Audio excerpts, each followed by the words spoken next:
Dustin at Bianca ang bagong nagpapakilig at bumubuhay ngayon sa loob ng bahay ni Kuya. Mukhang may susunod na kaagad sa tambalang JM at Yang. Sa video kasi na ito ay makikitang nag-uusap ng masinsina ng dalawang housemates patungkol sa kanilang sitwasyon sa loob. Naging topic nila ang posibilidad ng paglabas ng isa sa kanila sa outside world. Pero tila ayaw itong mangyari ni Bianca at mukhang mas gusto niyang pareho silang manatili roon hanggang dulo. Sinabihan pa niya si Dustin na huwag mag-voluntary exit. Say tuloy ng mga netizens ay mukhang nahuhulog na ang loob ni Bianca kay Dustin. Maraming fans naman ang kinilig sa kanila.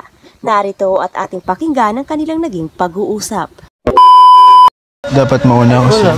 What if gusto ko mag-stay hanggang dulo? O di mauna ako sa'yo. Ayun, hindi eh. Bala ka. If ever man, okay na ako. Sa akin hindi okay. Kita naman tayo outside. Tsaka hintayin kita. Hindi.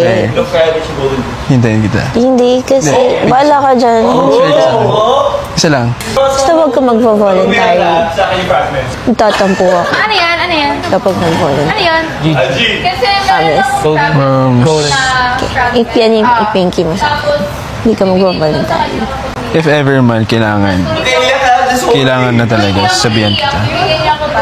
Okay. If naman masasabi. Pero if super kailangan talaga. And kita pa naman tayo outside. Up to me Siyempre. na lang if magkikita pa tayo. But for me, yun yung nilook forward ko. Para pa kita mas makikilala outside. Ano? Pag isang duo, o yung isang tao mag-voluntary, yung duo niya rin. I'm not sure about the rules. Pero sana ganun yung maging rule ni Kuya para hindi ka umalis. I had a dream yesterday na nag-voluntary exit ka. Yeah, I said. Siguro just find a reason to stay longer if you can. I remember telling Kuya na mas na-inspire ako because of you. Really. Yeah, huwag lang tayo mag-away ulit. So, huwag ka masungit. Okay?